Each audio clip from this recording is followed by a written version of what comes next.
Bago. Kaya na lang ako. Kanina umaga na Umaga? siya eh. Sige. Higa ka. Para mabilis.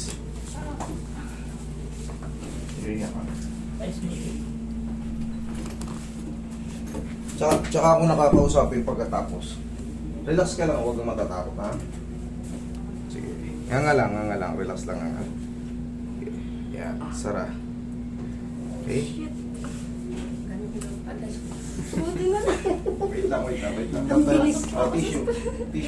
Ang bilis lang pa. Bilis lang pala. So, sige, upo ka lang. Tsaka kita ko, upo ka. Kasi bibigyan kita ng instruction. Sa mga nagaganito, katulad niyan, bata pa siya. Opo. Naglalakjo na siya. Ibig sabihin niyan, maluwag na yung ano mo. Yung condyle mo. Pumapaba na siya. Nag-extend out na siya. So, ang pinaka-the best na gagawin mo dyan, ikaw ang kakausapin ko. Mag-ihikab ka, kasi yun mo na, na-experience mo na.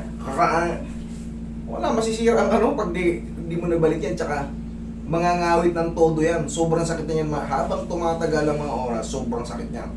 So, ang gagawin mo, ganito tayo hikab, ha? Tandaan mo to, ha? Okay. Kahit lakihan mo, basta nakagayan. For the meantime, nakakatrauma. Pero for the meantime, huwag mo munang inga ng malalaki. Okay? Ganito lang hikab natin. Lalo pag antok na antok tayo. Kasi ako may ganyan-ganyan na rin, pero hindi pa umaabot sa ganyan kasi siyempre ako, no?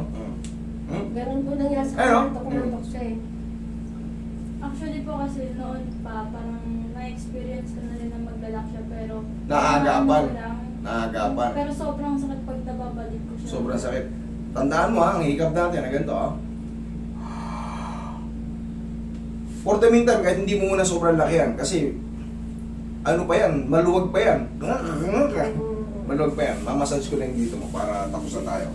At least, okay na, makakapasok sa school. May sayo pa nga po. May sayo ka pa. At least, ayos na. Tanggalin mo na ito. Ayos na muna natin. Thank you po. Bilis lang. Yung tinuro ko sa inyo, hindi mo lang ngayon gagamitin yan, ha? Habang buhay mo nang gagamitin yan. Kaya yun din po yung sinabi ng kuya ko kasi ganyan din yung kuya ko eh. Laging napapangan. Minasage ko to para, siyempre, yung muscle na na-stress, mga ligaments, ano na yun, medyo hyperextend na yun. Oh. Madalas ka magbubble gum. Yun ang diskarte rito pag ganito nakaluwag. Yung nguya mo, Akara pong... yung nguya mo, siyempre parang gigil. Simple lang, para yung muscle mo, Exercise. maging strong yung panga mo. Okay na? Sige na. Thank you.